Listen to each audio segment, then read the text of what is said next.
Light Seltzer start making lemonade? Probably when 2020 handed us all those lemons.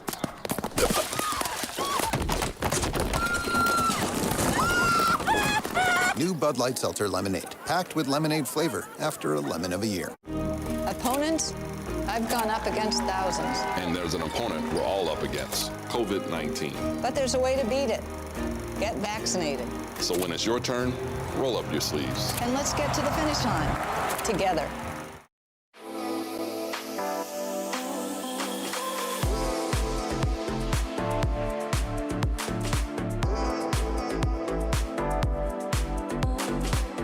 Just what you've seen from him since he returned from that early season injury, and I noticed that a couple of the toss plays yesterday that he was able to get out in space, and just how rare it is for a guy his size to get out there and make plays out there. Yeah, Trent does a real good job of that. Runs well. Obviously, long and tall, and covers a lot of ground. A couple strides, and he eats up a lot of ground. So. Yeah, did a nice job getting out there on those tosses, and certainly been good to have him back. It's changed a lot of things offensively for the better, and he's been a really solid player for us in the running game and the passing game, keeping the width of the pocket, overall giving the quarterback more space to throw in there, and it's good to have him back for sure. Thank you. You're welcome. Our next question, Chris Ryan, followed by Michael Hurley. Morning, Bill. How are you? Hey, Chris. Wanted to ask you, kind of upon reflection, given the way the season started and the amount of new players, rookie quarterback, the accomplishment of making the playoffs. Obviously, it's not the ultimate goal, but is there a feeling of satisfaction at all that you were able to clinch a playoff spot? Definitely, yeah, absolutely. When you start the year, you want to be into the postseason, and so the fact that we're one of the playoff teams is obviously part of the goal. So long way to go. We'll see what happens, but you certainly want to be playing in the postseason. That's the idea. And I had a question about undrafted players too. Obviously, you had major contributions from 4 undrafted players yesterday. When you're looking at those guys, what are you looking for specifically? Is it a skill? Is it a certain character traits? What are you looking for when you bring those guys in? All right, well, first of all, the guys that are available, it's a pretty picked over group. The 256 players have been drafted, so you look at the players that are left and try to identify the players that you think would fit the best for you, based on each individual's situation and circumstances, why they're available, and what opportunity you would have for them, and how well you think they would do with that opportunity. So obviously, I think character traits are an important part of it. Work ethic, competitiveness. Somebody that comes in that position, like John Jones, J.C. Jackson, Jacoby Myers, guys like that. They know that they got a lot of guys in front of them, and are going to have to really perform well to be able to beat people out. But we give players that opportunity, and hopefully.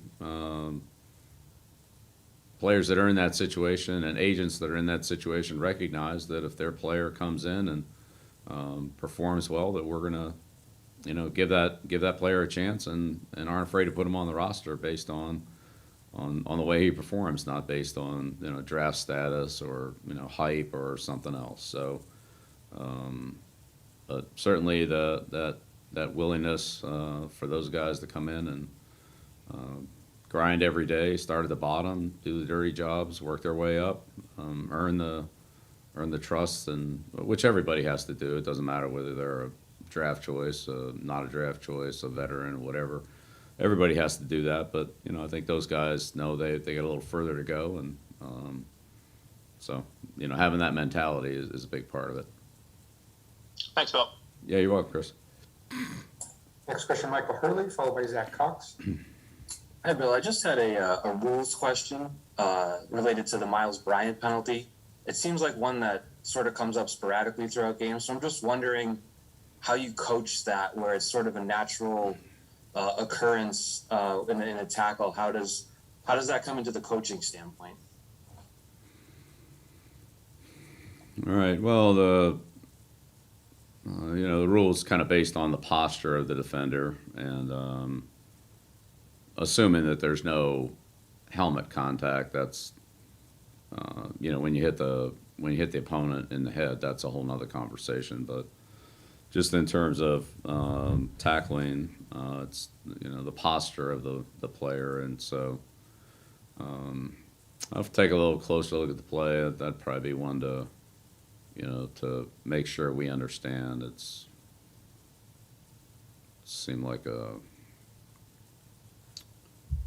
we'll have to do a better job of coaching. I'm not really sure what the answer to that one is right now. Need probably a little more information, but we don't want to lead with the head, and we don't want to be in that posture where the legs are straight and the upper body is, kind of that L type posture. I think that's really what the officials are looking for, and so. Next question, Zach Cox, followed by Yaki Quo. Hey, Bill. I know you've spoken highly about Adrian in the past. How happy are you that he's going to be sticking around for the next couple of years? Yeah, Adrian's done a great job for us the last 2 years. He's played a variety of roles on all four downs, and he's a very, very instinctive player. Smart player. It's around the ball. Is highly productive. He's been a good player for us on third down. Been a good player for us on fourth down. Been a good player for us on early downs as well. So his versatility and, as I said, instinctiveness, awareness, especially in a defense like ours that is a multiple one with some versatility, he's really been valuable and as I said, very productive for us. So yeah, it's great. Next question, Yaki Quo, followed by Dan Roach. Good morning, Coach. Morning. The defense created 3 turnovers yesterday. Gave the offense a very good starting point, and they turned them all into 3 touchdowns. So how important for the offense to take advantage of it and score quickly after the defense make their job? Right. Well, that's a winning ingredient right there. Is what we call complementary football. So when the defense or the special teams can make a play to set up one of the other units, whether it be a turnover on defense or a good field position play by the kicking game on a return for the offense or on a coverage play for the defense, is for that next unit to go in there and be able to take advantage of it. And the complementary football yesterday, from the as you said, the defensive turnovers to the offensive touchdowns, that's winning football, and you want to be able to take advantage of those opportunities offensively. Or again, the flip side of that would be a good coverage play by the kickoff or punt team, and then the defense going in there and taking advantage of that field position and getting the ball back for the offense, around midfield or in plus territory, that type of situation. So it's important for those units to work together to complement each other, and when that happens, then usually good things happen. So we certainly want to try to emphasize that aspect of complementary football. Yep, thank you. Next question, Dan Roach. Hey, Bill, good morning. Yeah. Happy New Year. Just a thought on facing Miami and what makes them so tough to play against, but also, do you do anything differently this week, weather-wise? Do you practice indoors because of the conditions that you go down to there, basically at this time of year?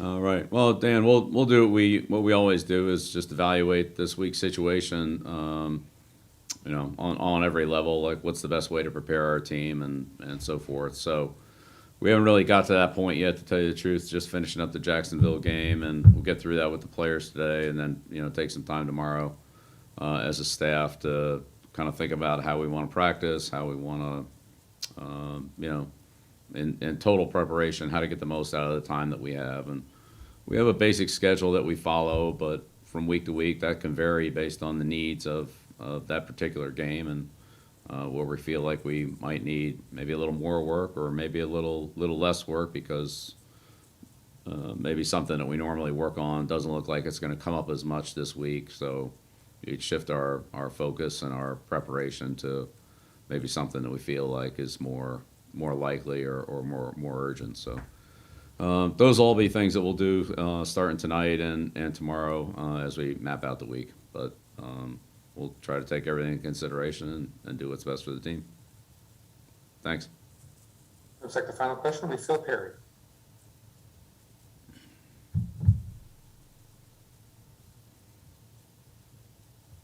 Phil, you're muted.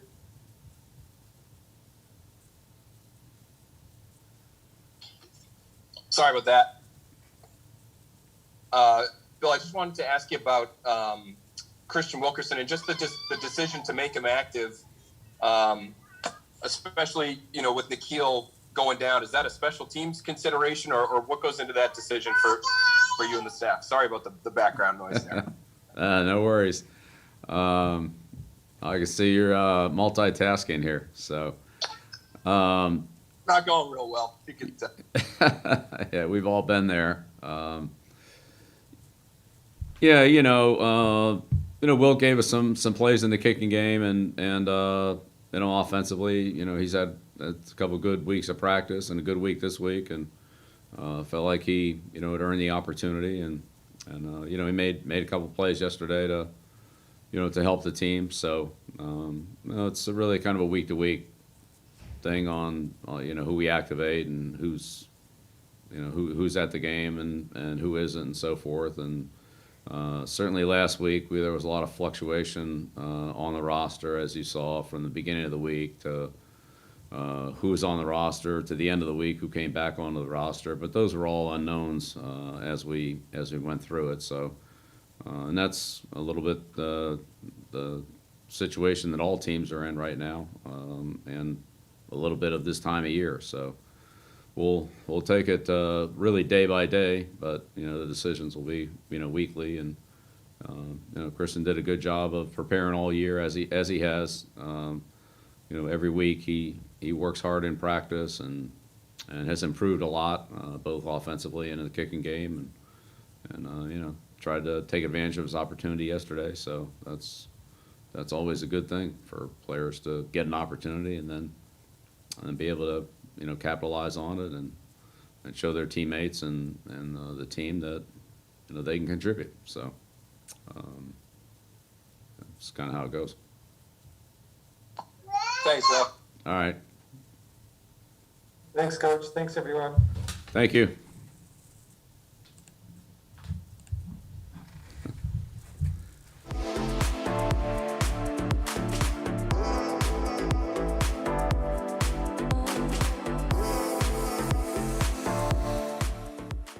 When did Bud Light Seltzer start making lemonade? Probably when 2020 handed us all those lemons.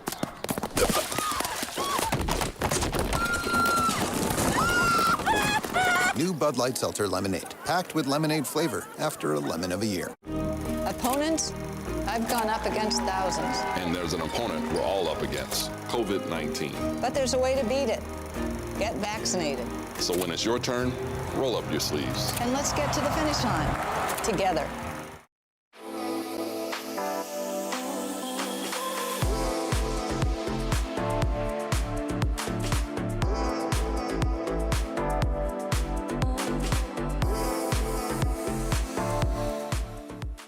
When did Bud Light Seltzer start making lemonade? Probably when 2020 handed us all those lemons.